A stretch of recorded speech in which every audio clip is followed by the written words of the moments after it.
Hey guys, it's Brian Redgrave here. A very exciting night for wrestling fans with my review of AEW's All Out 2021 pay-per-view. And joining me in this review, sorry, because I usually do my own like format, and then last month with SummerSlam, I did one with Castle in person. So I'm trying something else new for this review. So joining me here is the one and only Jordan. Um, yeah, me. Hi. Big wrestling fan as well. He's been here before For the predictions. for predictions. There you go. And we're here to talk about AEW's All Out 2021. We're gonna go through all the matches one by one, and at the end we'll just give it like a verdict. We didn't. Well, I didn't watch the kickoff. Did you? Oh, yes, I watched the kickoff. Yeah, the 10-man. Yes, I did. I didn't watch it. Do you have any thoughts about it? Was it good? Was it bad? I mean, yeah, they had some awesome spots at the end. Basically a spot fest with the 10-man tag. That's usually what you get With when you have the that many people. Oh yeah. Do you remember the competitors, or do you not want to say? Oh my god, I don't. I didn't watch the match, so it'd be All right. hard to. Oh, let's see. Let's see if I can remember this. Jungle Boy, Luchasaurus. What's his name? Willing Yuta, or I don't know. It's something Yuta. Something you. I'm Um, trying to. I'm trying to look it up. you know what? It's something Yuta. I know that. It was a 5-man tag. So Oh my it's right god. here. I got you right now. It was Okay, name Orange the final Cassidy. two. Yeah, it was There Orange you go. Cassidy, Chuck Taylor, Wheeler Yuta, and Jurassic Express versus Matt Hardy, the Private Party, and TH2. Which the winner was the Jungle Boy, Luchasaurus, Yuta, Orange Cassidy, and Chuck Taylor. With Overall, do you think it was a good match? Yeah, I enjoyed it for a kickoff. I mean, it's better than like a WWE kickoff. I enjoyed it. Yeah, the league kickoffs for the most part are very forgettable. It got the fans to chant, "This is awesome." It got them into the show, you know. And you know what? If you can get fans to chant "This is awesome" on a kickoff, you know you're doing Then something it's right. Yeah, you're doing something. Yeah, absolutely. Yeah. I don't think I've ever heard "This is awesome" in a WWE kickoff match. Oh, never. Their matches are usually like 5-10 minutes, and then boom, it's over. Usually, a WWE kickoff match is something literally so random with no build up, just a match they just threw in there, building it. Sometimes in the kickoff itself, they'll have an argument, and then oh my god, we're having a match. Matches people don't give a crap about, basically. So overall, do you give the kickoff match an up? I liked it. Yeah, so I'll give it an up. Not disappointing, not boring. Okay. So that kickoff outside, then the main pay per view started, and our very first match was Miro, the Redeemer, defending the TNT Championship versus Eddie Kingston. Now, personally, I think the match was all right. The match wasn't, it didn't light the house on fire. But that being said, the crowd was really into it. And I thought it was, honestly, my wording for that match was it was fine. I don't think the match was as good as I thought it was going to be, but it wasn't bad either. It was like in that in between. Both guys are like slower guys. So it's a bit slower pace. As soon as the match started, Eddie was on the the hitting. Then Miro had his time. Then it was like back and forth. Your standard type of match. I will say though, there was one spot in that match that I personally really thought was cool. Was when Miro was outside, and then Eddie Kingston was like on the outside, but like on the ring corner on the ropes, and he jumped, and Miro caught him, and then like just power slammed him on the floor. I thought that was pretty cool, and it looked like it hurt. Now, Miro did retain the title through cheating. And do you remember what it is that he put on Twitter after the match ended? Because I found that shit so funny. You sent it to me. I sent it. Oh yeah. Oh yeah. Can I go back without leaving? Oh no, that's not possible. I don't think so. So go ahead. Go ahead. I think you can. Just don't leave. So I'll keep talking. So at some point I in the found match, it. I found it. Give me a second. At some point in the match, turnbuckle pad came off, and Eddie Kingston tried to throw Miro into it. The referee got in the way, stopped it. This kind of cost Eddie Kingston the match because while the referee was like this with Miro on top, Miro low blowed Eddie Kingston with a kick with his leg, and then that was followed by the, I don't know what you call them. They're not really super kicks, but the kick Miro does. He did that twice, and he got the 1, 2, 3. Miro's still undefeated. He's still your TNT champion. I guess to a degree, it protects Eddie Kingston for maybe a rematch, or just for the sake of protecting him, because he didn't lose clean. Anything you want to add? And after the match ended on Twitter, what did Miro say? Ask and you shall receive. Your nuts have been redeemed. Which was fantastic. Because Eddie Kingston had a shirt called "Redeem These Nuts." Yeah, that was from like last Wednesday, I think, right, or 2 weeks ago. I don't remember. On Friday, it happened on Rampage. Friday. He's a redeemer, and Miro is a redeemer, and I guess I didn't watch the segment, but I guess Kingston told him to redeem these nuts. Something happened, but yeah, I thought it was an okay match. It wasn't. Yeah, it's not like a top 10, but it was an okay match. Go ahead. Yeah, it was like something that you would always see out of like heavy hitters, I think. Like it was slow paced, not very fast, but I did want Eddie Kingston kind of to win because I enjoy Eddie Kingston, and I think the crowd was behind Eddie Kingston. They loved him. Yeah. Nobody was like really cheering Miro or whatever. They were all about Eddie Kingston. But yeah, I think Eddie should have won. Miro's title matches have been against weaker opponents so far. Like he faced like a guy named Fuego del Soy. But I can't remember his other opponent, but I just remember that one. But yeah. I think Miro. I feel like the reason the match ended the way it did is to maybe give Eddie another match. But do you think Eddie said? You thought Miro said I won, right? I thought so. I like Eddie Kingston. I like Eddie Kingston, but I think right now Miro is doing such a fantastic job that I don't think it's time to take the title from him yet. Yeah. Because I thought Eddie was going to be the one to end that undefeated streak of his. Eddie has all this. He's like the strongest one that Miro's faced yet in AEW, technically. If we're counting Darby Allin, but he got squashed by. Yeah, he squashed Allin. Poor guy. So overall, though, I'm done. No, you're overall, good. So, I thought it was an okay match. Overall, I'll give it an up. Because, like I said, it wasn't anything terrible. Like this, and okay, in the middle. Yeah, we don't have to agree. If you put it in the middle, you could put it in the middle. I think it goes a little bit more towards an up. Yeah, I liked it and I didn't like it. There we go. Yeah. After that, we had Jon Moxley versus Kojima, and we are not talking about Hideo Kojima, the creator of Metal Gear. To be quite honest with you, the match I thought was slightly better than the Miro one.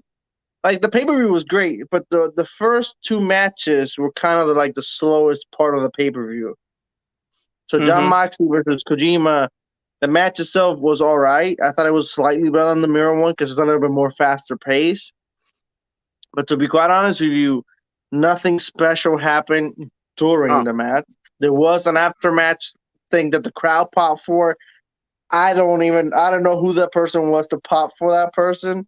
But to be quite honest with you, I can't even really tell you much about the match because I kind of don't even remember it too well. All I remember is that Jon Moxley, the former Dean Ambrose, hit him with the finisher twice, which I don't even know what they call it here. The former Dirty Deeds. Just call it that. We'll call it Dirty Deeds. Yeah, he kind of hit him with twice. But that was it. It's kind of hard for me to tell you anything about the match. To be quite honest with you, there was like nothing great about it. Now, after the match, after John Moxley won, there was this wrestler whose name I forgot. Minoru Suzuki. The crowd popped huge for him. The commentators made a big deal about him. I don't know who he was. The crowd was chanting, I think it was holy shit during that moment. I'm like, holy shit for what? Like, I don't know who this dude is. And then they had like a stare down, and they each were hitting each other. And eventually, the Suzuki guy pile drive John Moxley, I guess. And I think they're fighting this Wednesday, not a pay per view, nothing. This Wednesday. So I'm quite sure Moxley will win, but who knows? But overall, that match was like similar to the Miro. It's just the first two matches were just like they were just kind of there. They weren't bad, but they weren't great. So I think with the Miro one, I'm gonna slightly be more towards an up. But what about you? To be honest, I'm like you. I could barely remember what the hell happened in the match. I thought it was a quick match. There was like nothing special. Yeah, there was nothing special about it. Yeah, it wasn't like hard hitting, you know what you call it. Mm-hmm. But yeah, I can barely remember what happened. I'm sorry, but I like John Moxley. He's a good wrestler. I think this wrestler wasn't for him. I think he needs something better. John Moxley needs something better. Yeah. But the ending. Let's see. The ending. I guess the guy's a big deal in New Japan wrestling. The crowd made a big deal about it. And then here's me and Brian going, "Who the hell is that?" Because we honestly don't keep up with New Japan Pro Wrestling. But the crowd made a deal, yeah, they made a big deal like he was John Cena or something, you know? Yeah, the crowd went nuts with that holy shit. Like, what wrestler gets that nowadays? Unless you're big. But since I could barely remember it, I'm gonna go in the middle again. In the middle again, yeah. Yeah. Now, in my personal opinion, the next match was the first really good match of the night, which was Brit versus Chris for the AEW's Women's Championship. Now, this match, to this point, out of this trifecta, was the first really good match. It was back and forth, and Chris, do you remember her last name? I don't remember her last name. Chris Statlander. Yeah, she had a lot of offense in there. At one point, I really thought she was going to win. But I think Britt retaining is the right move. I love Britt Baker. She's honestly, to a degree, carrying that woman's division. So yeah, I think her winning was nice. I loved when she did the curb stomp on Chris outside. Like so the steel steps were there. She went, jumped up the steel steps and hit her with the curb stomp outside. She did it again inside the ring, but the first one was just too vicious. That's like Seth Rollins would be proud. Honestly, though, the first two matches were like in the middle, more towards an up for me. You're dead in the middle. I honestly thought this was a damn good women's match. And I wish all women matches were like this in AEW. For the most part, women matches in AEW are like very forgettable. Any thoughts about Britt and Chris? Yeah, I liked it. It actually started to kick off the show with the good matches. I liked how it was. Here on the pay-per-view, just like there was a fire under the pay-per-view. Yeah, absolutely. Completely. And the pay-per-view, we're gonna get to it, but the pay-per-view is worth a watch. The first two matches are the ones that are like iffy. There is one other match specifically we'll talk about later, but the first two matches are like, okay, whatever. Which is a shame, right? Because I like Miro and I like John Moxley, but Britt Baker and Chris, if you want to, this is a good match to watch. I would recommend you watch this one if you want a good women's match. Britt won. I believe it was by submission. I believe she got her with. I don't even know the name. I don't know all the names of some of these finishers. Oh, don't ask me. Yeah, I don't know. We don't watch AEW. We haven't been watching AEW that long. Any thoughts about Britt? I give Britt Baker versus Chris a very big thumbs up. That was very good. Yeah, yeah, I thought it was a good match. I like you mentioned. I liked the curve stomps, the one outside, the one inside the ring. I thought that was a finisher, honestly. Yeah, I thought it You was know, over right there. two curve stomps, and you kick out of the well, technically kicked out of one, but still you got hit twice with it. And then And Chris, I think she played the part of contender very well. I thought she was really good. she's a face, and she did good for that role. Yeah, Whereas like I Britt said, Baker, they're AEW treating women her as a are usually not that to me, but she was really good. Want to see more of her in the future. And then I thought at one moment she was going to have it when Orange Cassidy is hyping her up with like took his jacket off and like, come on, let's go. Well, I I thought think that it was was going to, Orange Cassidy who saved her from a count yeah, out from the curb after stop. after the curb stomp. Yeah. Yeah, he got her back in. Yeah, But yeah, I thought it was a good women's match. They yeah. barely have women's match, and this one was actually great. I think all of Britt Baker's match have so far been good, to be honest. That's why I I say mean, she's carrying the women's division. and it's like she's the only woman on that roster. That's what it feels like. He's the only one with star power there. But yeah, I give this match like this. Up. Okay. Yeah, good. It was good. I liked it.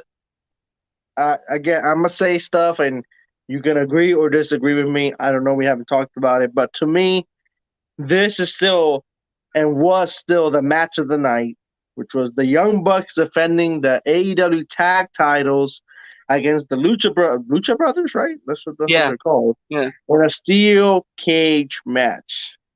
I thought, in my opinion, when I watched it and after the pay per view, and this to me, match wise, is still match of the night. This match had just about everything. It was violent. It was fast paced. They don't waste a minute. All four guys played their part. The match at no point felt too crowded, right? Because sometimes when you have tornado tags and stuff, matching up your crowd, the match just the, considering those four guys in a steel cage, right? So nobody can go outside. I just thought they used the rings and the environment so well. The steel cage was used as a weapon. At one point, I've never seen this in my life, but usually wrestlers, they one hit and then they get hit, one hit. But at one point, it was just a super kick to a young buck, and the young buck was super kicked the lucha brother, and then the other lucha brother would super kick the other young buck, and that just played. And at one point, they were falling, getting back up, the super kick again. They will fall, get up, super kick again, super kick crazy. I love that spot. At one point, they were all throwing diamond cutters or RKOs, if you want to call them. The Young Buck to one of the Lucha Brothers, and a Lucha Brother to the Young Bucks. At one point, a Lucha Brother got both of them with the damn fucking diamond cutter. It was insane. At one point, the Young Buck did like a stunner from the turnbuckle, top of the turnbuckle. My God, like at one point there was a pile. I think it was like a pile driver that one young buck did to the Lucha Brother, while the other Lucha Brother did it to the face to face in the corner of the steel. Like this match, in my opinion, is a must watch match for this pay per view. A match of the year contender, and probably one of the damn best steel cage matches you can ever watch. I would definitely put it up there with some of the best steel cage matches.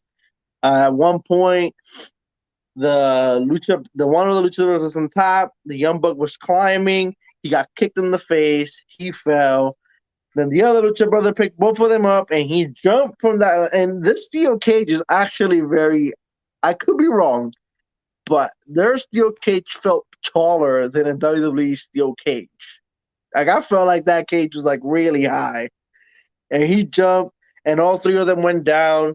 And then both Lucha Brothers got the young buck up. and then they hit their finisher. 1, 2, 3. You have new champions. The Young Bucks ain't your champions no more. I thought this was definitely the right move. At times, I felt like the Young Bucks were never gonna lose. And that's not even counting that there was blood in the match at one point. It's something that was really funny.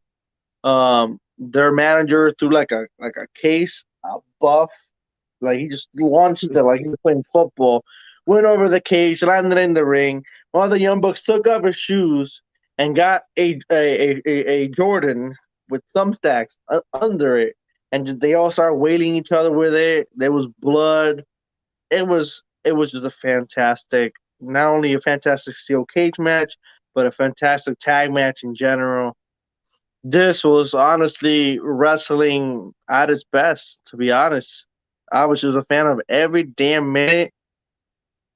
And I personally do not just give this an up. I honestly give this my highest honor, Heavy Metal Horns for Austin. I'm sorry, I know I talked for a lot, but go ahead. Hey, you're the host of the show. Do whatever you want.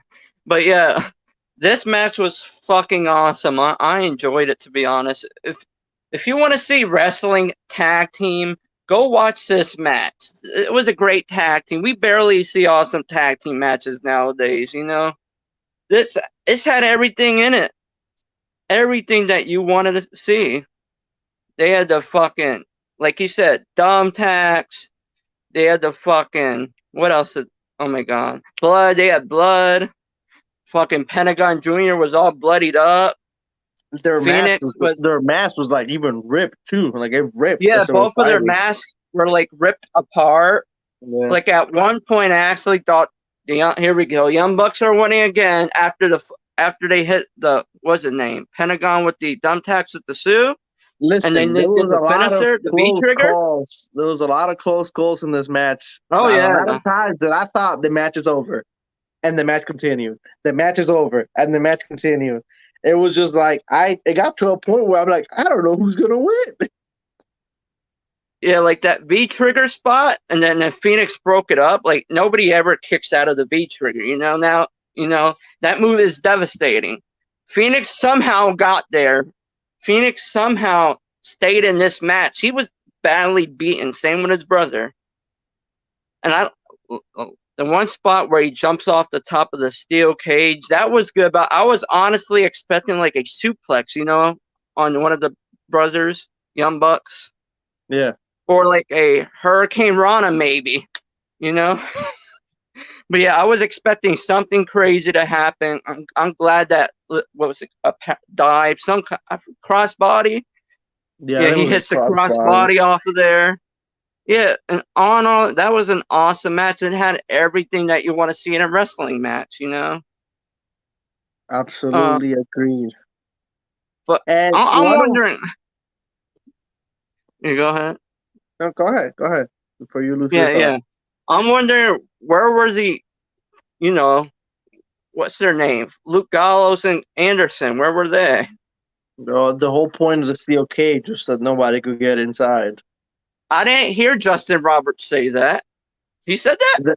He did. I don't think he said it. The commentator said it. Oh, the commentator. Okay. So technically, the commentator said it. So was it like a stipulation? The commentator said that Tony Khan had made this so nobody could get involved. And they made a big deal about it when their manager threw the case with the shoe. That's when they're like, oh my God, the whole point of the cage was so they can't get there's no interference and shit. But technically, he still kind of did with the weapon throwing, Yeah. But hey, the right team won in this match. The right team won. And it wasn't really an issue that I have, but I feel like as good as this match was, and it ended up being, the match did not need to go on so early. Like, we're talking, this was the fourth match of the night. And to me, main event. To me, no match matched this. Like, and I'm not saying no other match was good. There's a lot of good matches here, but this should have been at least co-main event. Though, and what was the co-main event was just something that's completely just despicable that they even did that. But this match just went way too early, and what came after this felt like, no disrespect to anybody in that roster, but it felt like we just like we lost complete momentum. You feel me? Because you did give the match an up, down, middle, horns. Before I move on to the next match? You see that? There we go. Heavy metal horns for awesome. awesome. I loved it. And then we had, again, after we had two good matches, again, this is all my opinion. Then we had the casino woman battle royale, and I thought that I was honestly bored out of my mind. I felt like there was just too many people. It felt like a mini rumble. There's too many women out there, and again, most of those women in AEW, I love the women's division in WWE, but the women roster, that's the one weak spot of AEW. And to be quite honest with you, the only highlight to me was when the last person came in, which was who? Ruby Soho. The former Ruby Riott. When she came out is when I started caring about the match. And eventually she and Tessa, I believe it was Tessa, right? Was it Tessa? No. No, not Tessa. It was Thunder Rosa and Nyla Jax. Yeah, they were the last three, and which is, it's fine. And then there was just Thunder Rosa and her. And the match was good on that. But for the most part, the match was just, to me, it was just a bunch of bodies, just get everybody on the show. It just, I would have much preferred to see a triple threat or a fatal four-way or something like that to determine a number one contender versus let's go at all of our women's out there and just because the match felt sloppy at times. And like I said, besides the Ruby showing up, I could have cared less. To me, this is one match in this so far the night I will give this a down. Besides, I guess the Ruby, and I feel bad about doing that because I was happy to see Ruby, and I feel like she, along with Britt Baker, definitely helped their women's roster. But besides I'm not gonna give the match an up just because of Ruby, because Ruby was one bright spot in this entire thing. So I'm gonna give this a down. If you have any words, go ahead. Yeah, Ruby was the only bright spot in this thing. It felt like a mini battle royal you could see on free television. I don't think it needed to be on pay-per-view. Yeah. I'm probably gonna get hate for that, but yeah, it was meant to be on the pre-show. Actually, it was on the pre-show. Then they moved it to the main show. Why? I had no idea. It should have been on the pre-show, and then the Orange Cassidy 10-man match should have been on the main show. Yeah, come on, it's Jungle Boy, man. I know, I love Jungle Boy. Is one of your top bright stars. Come on. But I will say this. I thought it was a shit Rumble. And I actually told him that I thought, the other company's Rumbles were better. They were better, formatted, in my opinion. This card shit, I did not understand the rulings at all. That's the one thing. Yeah, before the match started, they explained the rules. Justin Roberts explained the rules, and I'm like, what? I don't understand anything. And he's saying it, and it's written there, but it just seems so convoluted. I'm like, it's still hard to understand. I was like, I guess I'll understand as I watch the match. Now, so like I said, the match gets down, but I am very excited because now Ruby's the number one contender to see Ruby Soho versus Britt Baker. I think that's going to be a damn good match. That's going to kill shows. Yeah, I think that's going to be a damn good match. So that's definitely something to look for. Did you score this match? I don't know if you did. I don't know if you rated it. I don't have a hand for dog shit, so. Oh shit! I'll just say it by words. It was dog shit. But, hey, that's how Jeremy Johns does it. I like watching Jeremy Johns. Then we have MJF versus Chris Jericho, and can I just say that MJF is a fucking troll genius. The dude comes out, so they start playing the countdown that Chris Jericho used to have as a Y2J. It's 10, 9. I get excited. I'm like, oh shit, we're getting Y2J Jericho here. And then it reaches 0, and then the thing says Chris Jericho's last match. I'm like, what? I'm like, I don't think Chris would put that. And then this guy just literally comes out, and I'm like, wow, just completely troll genius right there. The dude is fucking. That is fucking awesome. He got me. He got me. Because, like I said, I was excited. I'm like, here we go, Y2J Jericho. And then he comes out. I'm like, get out of here. I felt disrespected. I'm like, he got me. He played me. And then Jericho came out, and there was a guitarist playing his song, and he was coming out. The crowd was singing, the usual thing now. I don't remember. I don't think they actually played the music, did they? No, they didn't. Yeah, they did, actually. They did. I don't remember. They had it on. I know the guitarist was playing, and I remember the crowd singing, but I don't even remember there was music playing. The match was good. The match I thought was really good. It was solid, and you expect nothing less considering the two dudes here, and this is like their fourth match. So in all the matches, you start to build chemistry, and I feel like with every match they had, they learn and learn from each other, and they built that chemistry to the point where this was a really solid match. And realistically, when I love wrestling the most is when I cannot predict the outcome. And I was like, at one point, MJF already beat Chris Jericho 3 times. But then there's the stipulation of Jericho's last match if he loses.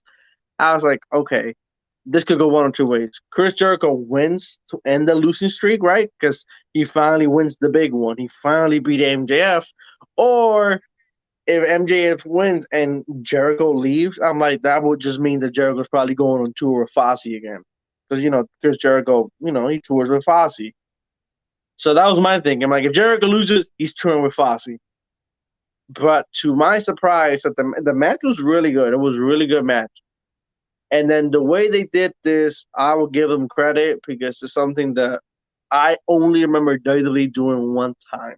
I only remember doing it one time. At one point in the match, MJF hit Jericho with the Judas effect.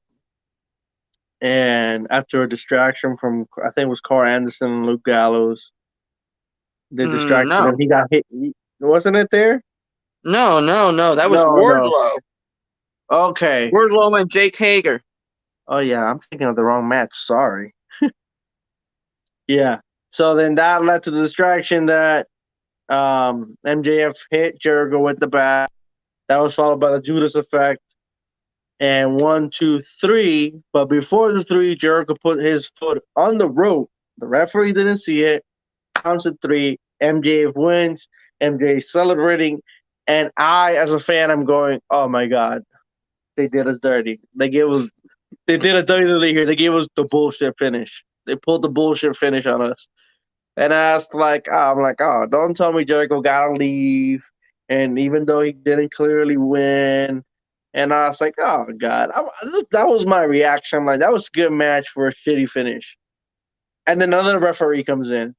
And it's like, no, he had his foot on the rope before the 3. And the referee, before the 3, before the 3. And then they start talking.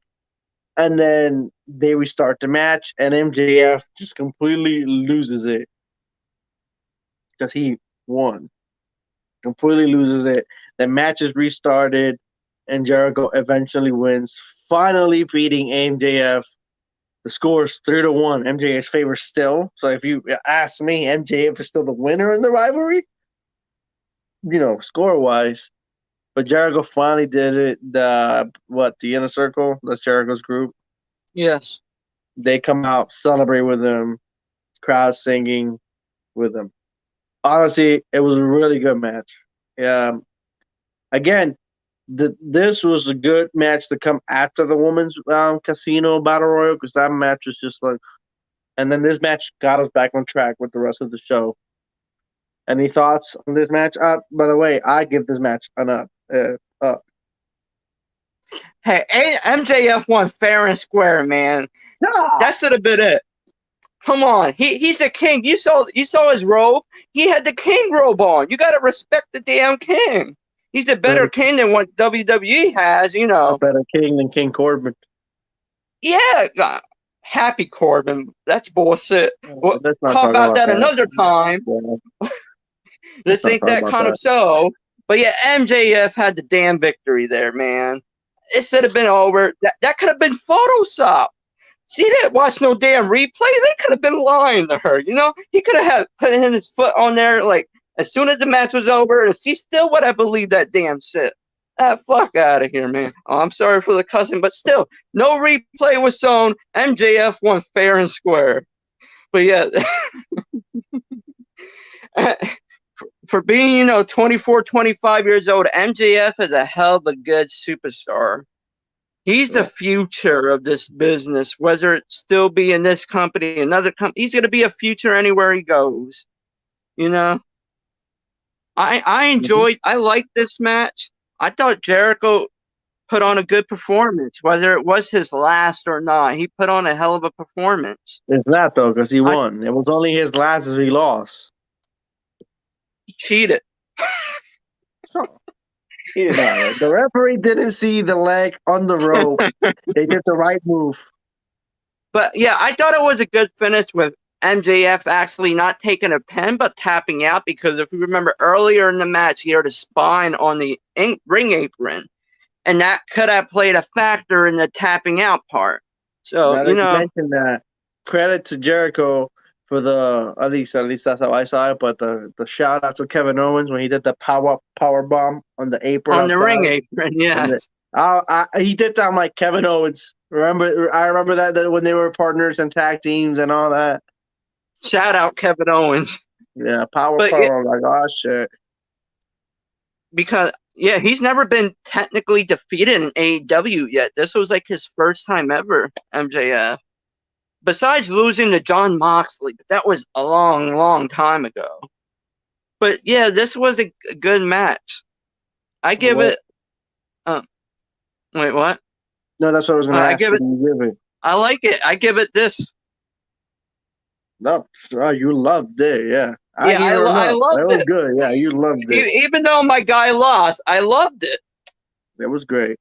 So we have 3 matches left, which, to my surprise, is the not co-main event. And if this wasn't gonna co-main event, it should have been the steel cage match. CM Punk's return to wrestling, his first match after 7 years versus Darby Allin. And can I just say, I am happy to be a wrestling fan.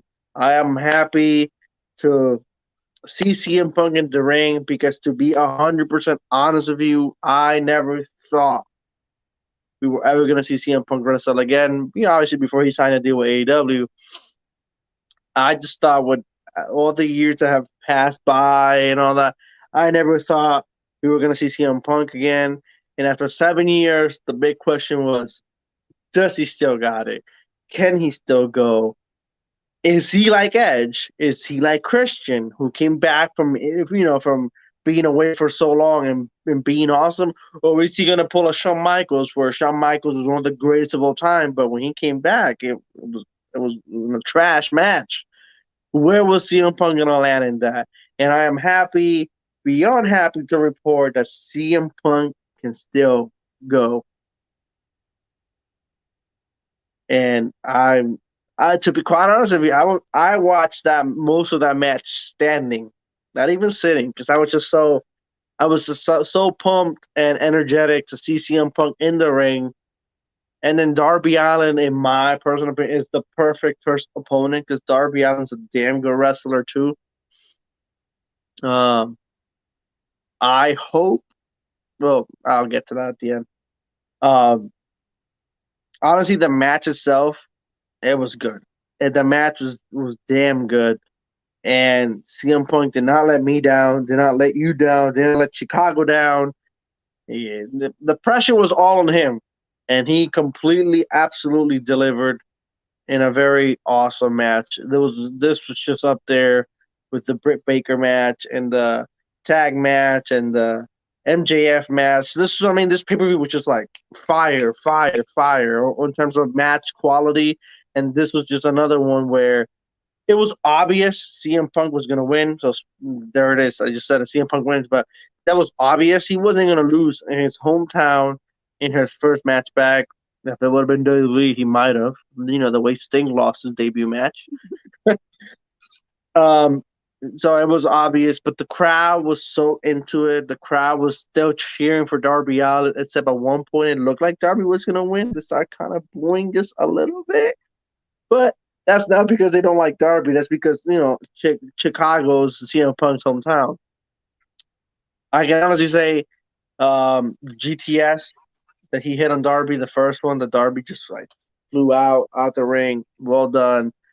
I was surprised CM Punk didn't actually go outside to get him. I'm like, he's really gonna take a counter victory, but Darby Allin came in because if it would have ended up in counter, that would have been whack as fuck.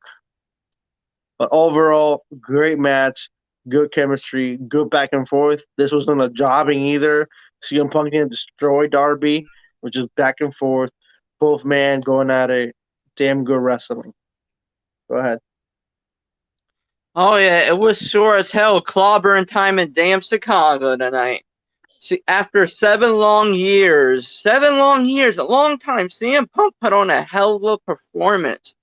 And what better opponent than Darby Allin? Because Darby Allin is also awesome, and this was a good match, I thought.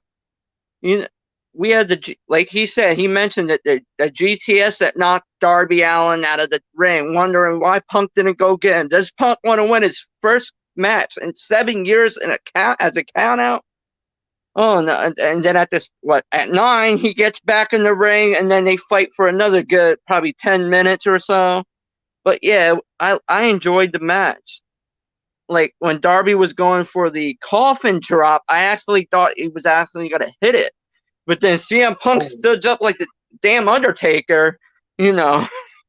Were you gonna say something? And then he laughed too when he did it. He just completely smelled like, got him.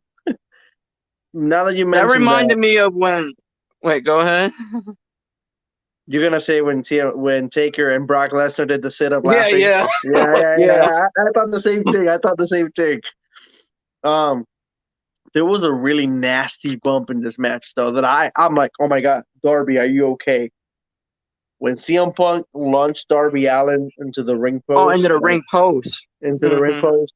And I don't know if Darby fucked up or what, but he just completely went sideways, hit the post itself, not the padding. Like his spine hit the post. The spine hit the post and then just landed outside. I was like, oh my god, he's dead.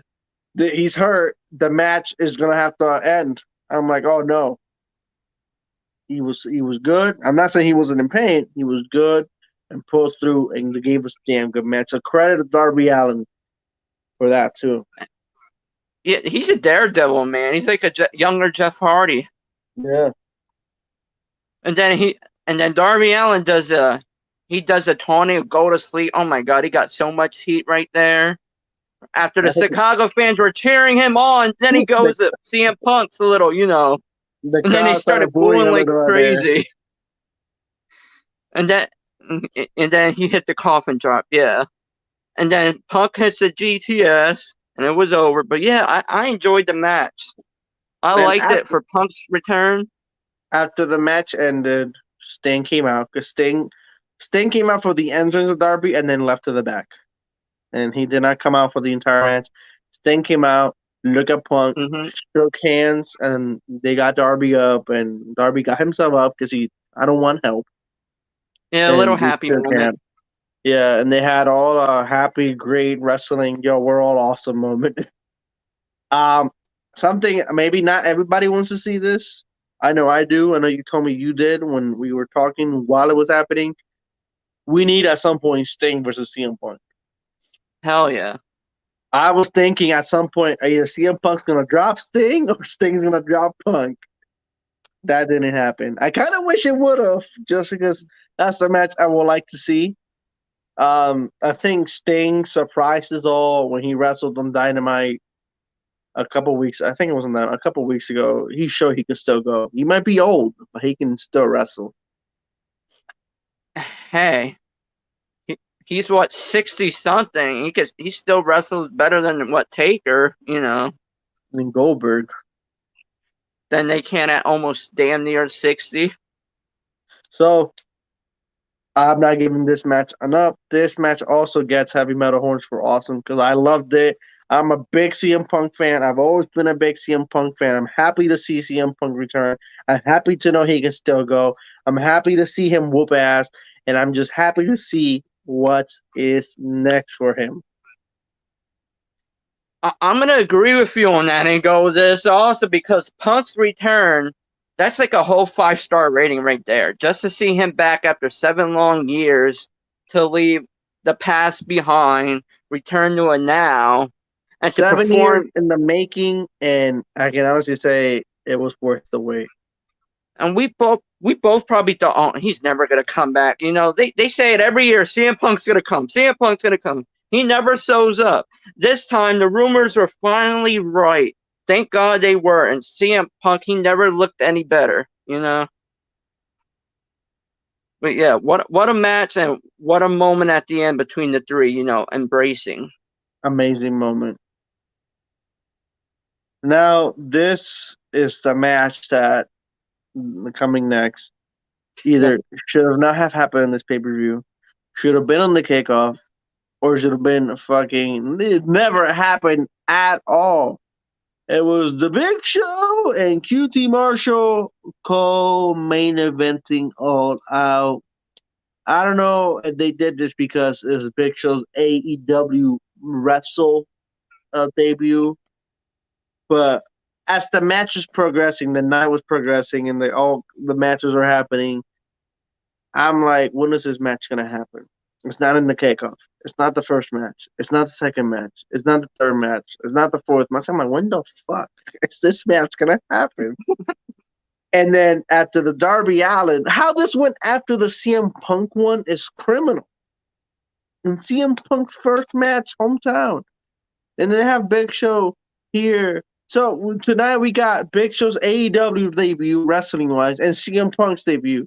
So to a degree, it's like they're telling me Big Show's a bigger deal. The match was like 4 minutes long. The match was forgettable. Big Show came out, took 2 goons out. He got a couple hits in. He got taken out at one point. The commentators, oh my God, the bad hip, the bad hip. And that was it. Big Show just finished him. Like the match was like 4 minutes. This was absolute garbage. This was just absolute garbage. This match should have never happened. Should have never been on this pay-per-view. Definitely not be co-main eventing. Big Show, just stay commentating, please. I don't want to see you wrestle. Not today, not tomorrow. And no disrespect to the Big Show.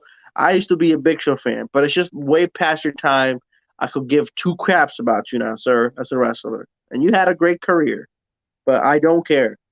I don't want to see you in All Out wrestling. I don't want to see you in the next one, even though we probably will. This just, I was like, I think what just irritated me was not even, it was like I said, the match should have never happened. It was complete garbage. But then to co-main event the pay-per-view, to have this go after the Britt Baker match, to have this go after CM Punk's match, to have this go after Chris Jericho's match, like, my God, I think I enjoyed the Casino Battle Royale more than this garbage. And that was trash too. But at least I had a light moment with Ruby Soho showing up. I can't even tell you anything positive about this. This is just complete and utter trash, complete and utter waste of my time. I did not want to see this match, and when I watched it, it proved my point. I did not want to see this match. This match gets a down. I won't give it a middle finger just because I'm trying to be nice, and it's the Big Show. And like I said, Big Show has had a great run. I don't want to see any more of this. I hope this is a one and done, and I'll give it a damn down. Anything you want to say? I don't even think you watched this match, did you? It was my food break. I could give a shit about what happened between the Big Show and QT Marshall, man. I mean, and during this match, you watched it, right? During this match, what did Big Show do any damn differently than he ever did on wrestling? It was the same big thing that you see him. Oh my God, I'm big. Look how I toss people around. Exactly. So why was this special? Yeah, I don't get why it was special. You were like, all right, it's time for my food break. I'm gonna go make something to eat. Like you could have done any better, you know. You could have For God's sake, you could have fucking put Jungle Boy in that damn spot. And we keep mentioning him tonight, I know. But still, this should have been the kickoff match right here. anything but the Big Show. He's past his time. He's past his time since 2010. Like, damn. come on. Like, damn, move on past the Big Show. He's nothing special anymore. He's a giant. There's many other giants that are way, way better. I'd rather see Luchasaurus. I call him the crap show. He is the crap show. Poor guy. Okay, I'm done. All right. Rant over. And then it was time for a main event. And this is one thing I like about AEW. The main event is the world championship. There's a world title. The main event should always be the world title. So even though to a degree Punk should have main evented, I appreciate the fact that they treat the world title like a world title, and you should be main eventing. That should always be the case. They really don't do that. Sometimes they'll have a world title start a pay-per-view, mid-pay-per-view. Oh, God. They sometimes they be doing shit like that's annoying. It was Kenny Omega versus It was Kenny Omega versus Christian. Christian had already beaten Kenny Omega before for the Impact title. Could he do it again? Can he do it again? He did not. Let me just say that right now. Kenny Omega won, in which honestly was another damn good match of the night. This is the thing about the pay-per-view, right? There's a lot of damn good matches here. And this is another damn good match. Christian showing, despite his age, he can still go. And I feel like that's why I'm okay with Christian and Punk and all that, and not the Big Show, because to me the Big Show can't go anymore like that. He's boring. Christian showing he can still wrestle. Christian showing why he is now the Impact World Champion. And to be quite honest with you, at times in this match, I didn't even know who was going to win, because it's like a part of me is like, Kenny's not losing twice. But as the match progresses, at times I'm like, oh my God, is Christian going to pull this off? The match was damn good. Now, I do have one question, and I don't know how they did this, but last time I checked, this was a no DQ match, a regular DQ match, disqualification and shit. There was no special rule. So No. There was a table spot in the beginning in which I believe Christian speared Kenny Omega. That was the first table spot, right? Or was that the second? That was the second one. Yeah, that was the second one. So the first table spot, Christian's on the floor. There's a table on top. The manager has the referee distracted, so Kenny Omega can go, jump, and land on the table on top of Christian to break. Okay, that's fine. Referee's distracted. But later on in the night, Christian speared Kenny Omega into the table. The referee saw it, and then it called DQ. I'm not saying I wanted a DQ finish, but if you're going to do something like that, have the referee be knocked out or distracted, because that should have been technically a disqualification. Mm. I was like, what was the point of distracting the referee for the first table spot, but he's watching the second table spot? What's going on here? But honestly, this was a damn good match too. My God, the chemistry here. Kenny Omega, Christian, both going at it. Some people consider Kenny Omega one of the greatest, if not the greatest, of today. Do I agree or disagree? Don't matter. But this is a match where he shows why he's up there for that, contender. It was really good, really close calls. At times, I thought Christian was gonna really take it. Kenny Omega won. I was okay with that. I didn't need Christian to beat Kenny Omega again, especially when there's other people in that roster, especially now, who could definitely beat Kenny Omega for that title. So the match itself, because we're gonna leave something else for after. The match itself is just gonna get another heavy metal horns. I thought the match was great. This was wrestling right here. This was wrestling, which is what I want to see. At one point, Christian looked like he was going to win. That's when Carl Anderson and Luke Gallows were about to interfere. They got stopped. That helped Kenny Omega win the match eventually. Overall, though, the match, Heavy Metal Horns, it was a great match and a great main event for AEW's All Out. Shoot. I agree. It was a great ending to, end in Chicago. So probably should have been the Punk thing, but world title should always main event. Christian versus Omega, I thought it was better than the Rampage match they had, to be honest. Yes. Way better. You were gonna say something, so go ahead. No, I was gonna say something, but I want you to finish first. All right. But yeah, I thought it was way better than the first encounter they had. This one had way more action, I thought. But it was a pretty darn good match. At one point, like he said, I thought Christian was probably going to win it again. Like, he can't beat Kenny twice. They're not going to do that.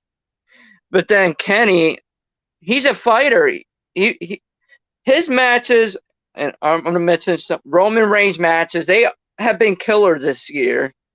They're both world title holders, and they both have been killing it for their respective companies, and they both have close call matches this year, I thought. Yes. Kenny's no different from what Roman's technically doing right now. They're both great heels. But besides all that, Kenny put on a banger tonight. That fucking one winged angel off the top rope, that shit was fucking phenomenal. Vicious. I thought that was going to kill Christian, to be honest. Because, he has a head issue. But that shit, man, wow. That had me go pop, like, holy shit. But yeah, I loved the match, to be honest. Kenny killed it tonight. Christian killed it tonight. They made sure they were worth the main event spot. Oh, absolutely. Once the match ended, Kenny Omega and Luke Gallows and the Young Bucks were all out celebrating with him. Kenny Omega started talking about how he's the greatest in pretty much any division, any company. And he's like, and if anybody's could have ever been better than me, they're not here, they're retired, or they're dead. Which I thought was a fantastic heel line. I'm like, good job, sir. That's heel work right there. And then they start beating everybody up, by everybody being Christian. And then who showed up? Adam Cole, baby.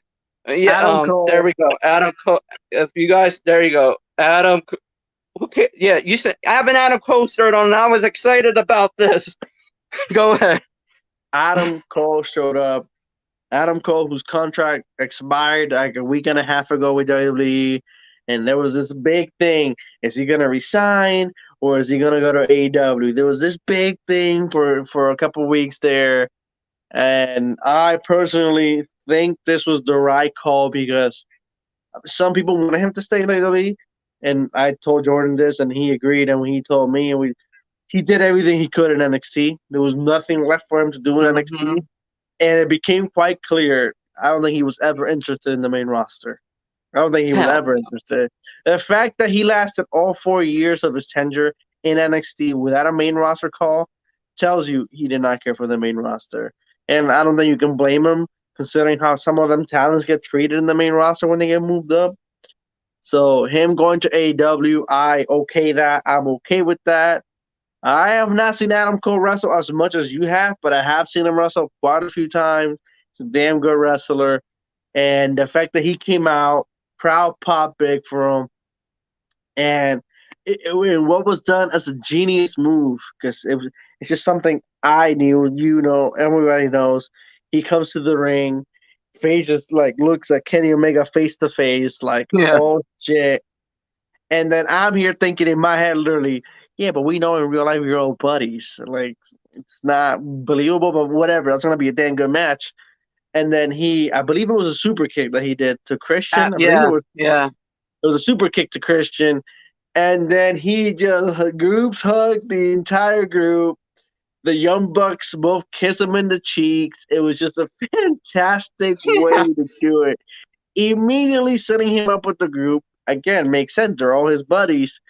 And on top of that, then they start trashing Christian, and then Jungle Boy and Luchasaurus. And I don't remember if anybody else came out to help in a no-winning effort.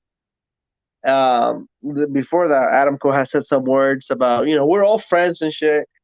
And if you thought Adam Cole showing up was already a big deal, this was followed by Bryan Danielson, the former Daniel Bryan, showing up, crowd going ballistic with the yes chants, because I give credit where credit is due.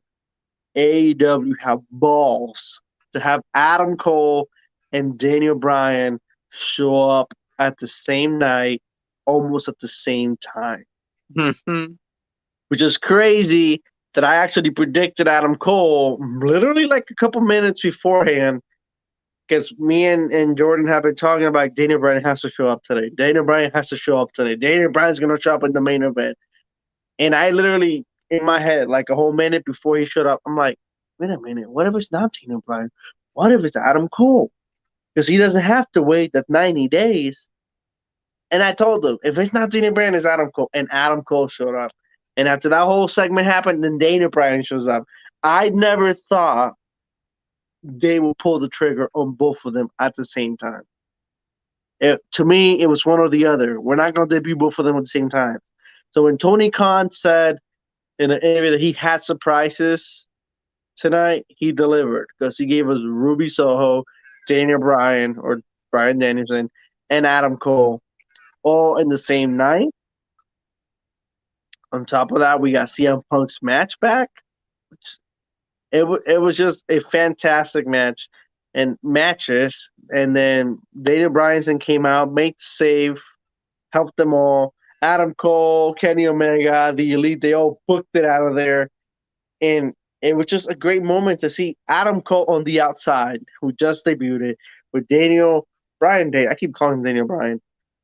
Yeah, Bryan Danielson in the ring with Younger Boy, Luchasaurus, Christian. It was just, I was beyond happy. I was like, out of my seat, standing up, like, yo, this was the damn good ending. Yeah. And that's why I feel like, yes, a world title match should always close the show. But I feel like this is why CM Punk didn't close the show. Why Big Show co-main evented, we'll never know. But I feel like this was the only reason they didn't have him close the show, because they had to have that Daniel Bryan, and Adam Cole ending. And it was probably one of the best endings to any pay-per-view. AEW, WWE, to have the pay-per-view end with two guys people love debuting, it don't get better than that, yeah? I mean, you see, I agree, but I put that Brock Lesnar return at second.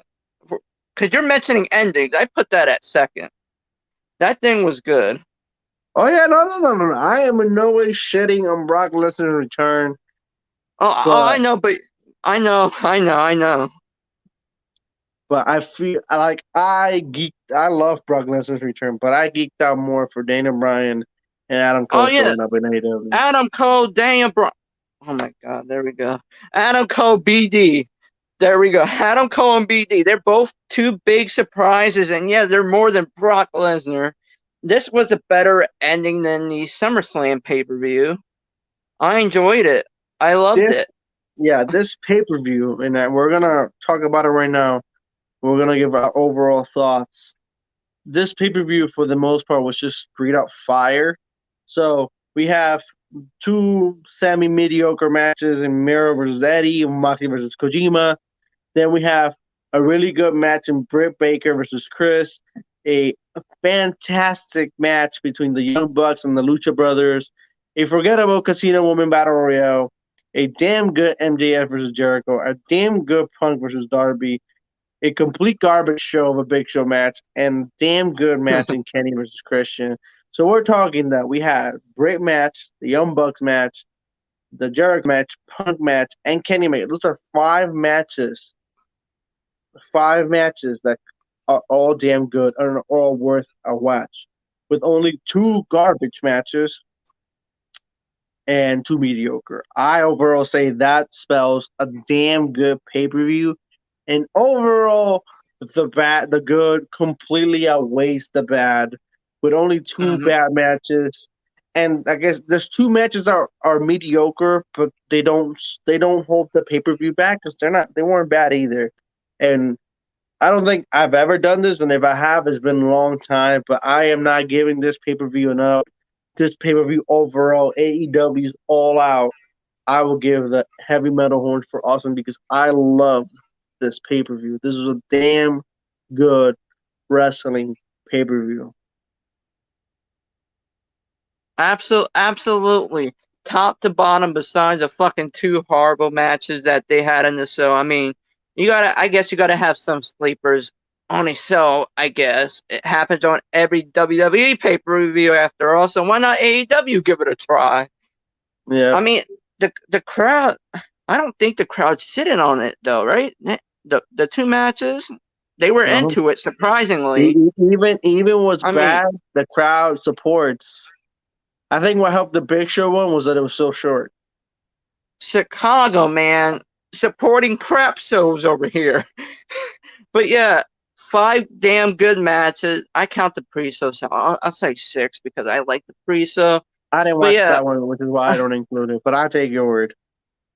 I would honestly, I'm gonna give this out of numbers here. I would give it a 9.5 out of 10 because I really, really enjoyed this pay-per-view. No, it wasn't boring after all. I didn't yawn throughout the damn show. Besides, the women's match, but it's fucking 9, 10 o'clock at night. I'm supposed to be tired. but yeah, even the casino battle royal, which was bad. The return was awesome for Ruby. We're not sitting on that moment. Kind of brings it a little bit back up, which is why it's not complete trash.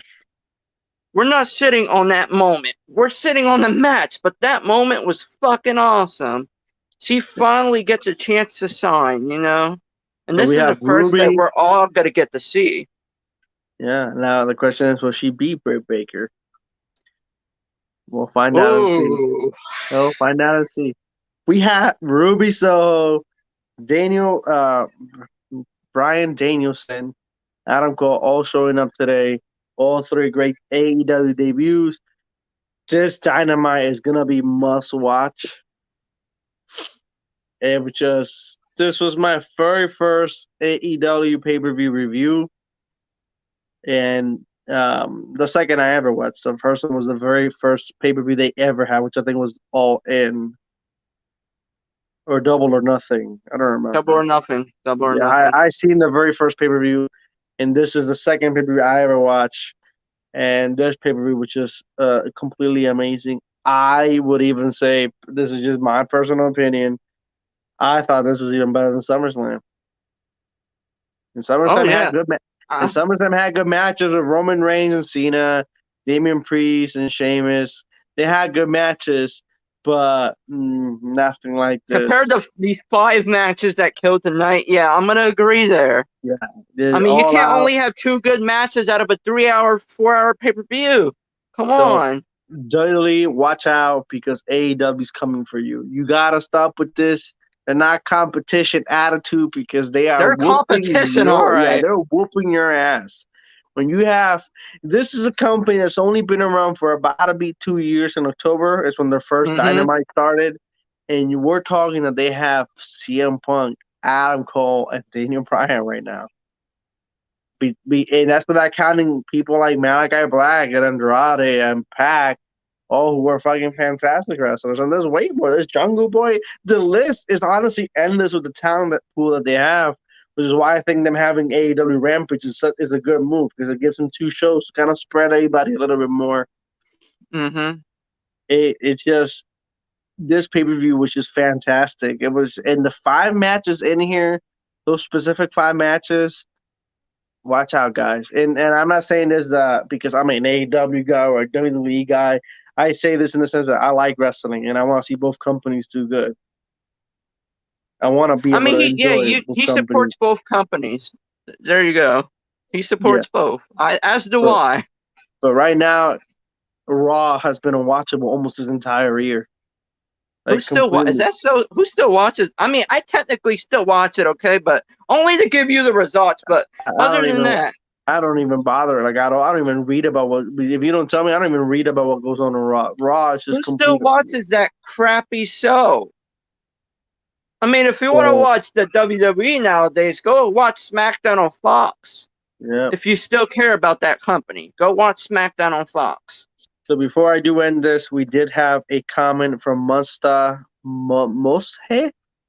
He's hashtag AEW, hashtag New Japan Pro Wrestling. Wrestling was great again. Hashtag BCOG4L. Too fucking sweet. Good night. Bang. 100, 100, 100. I cannot agree anymore. Yeah, even I don't watch New Japan, but well, with the Suzuki guy, the crowd went nuts for him, so I assume that's a very big deal. So I Minoru guess that Suzuki, yeah. so I guess technically that counts as a fourth debut tonight, right? For AEW. So that's technically four. I mean, the forbidden doors are now open, so So yeah. I hope I'm saying this right. Monsta Moshe. I completely agree. I'm sure Jordan agrees too. It was too fucking sweet. Banger of a fucking show. Banger. Overall, guys, watch AEW. And if you want to watch this and you want to know what to skip, you can skip the Big Show match. It's hard to say skip the Casino Woman Royale because you should see Ruby Soho's debut. You can skip Miro's match and John Mox if you want to. You don't have to, but if you don't want to, if you only want the really good stuff, I've already mentioned the match you should watch. This has been Brian. I forgot my own name there. He's trying to Brian botch his own Redgrave. name now. He botches Daniel Bryan now. Look, he's trying to botch his own name. Yeah, this has been Brian Redgrave's review of AEW's All Out 2021. And thank you, Jordan, for joining me and doing this co-review with me and giving us and me and anybody else your thoughts about what you thought. And if you guys like watching this type of review versus my other way of doing it, let me know in the comments. Like the video, share the video. This has been Brian Redgrave and Jordan with our review of AEW. Have a good night, guys. Peace.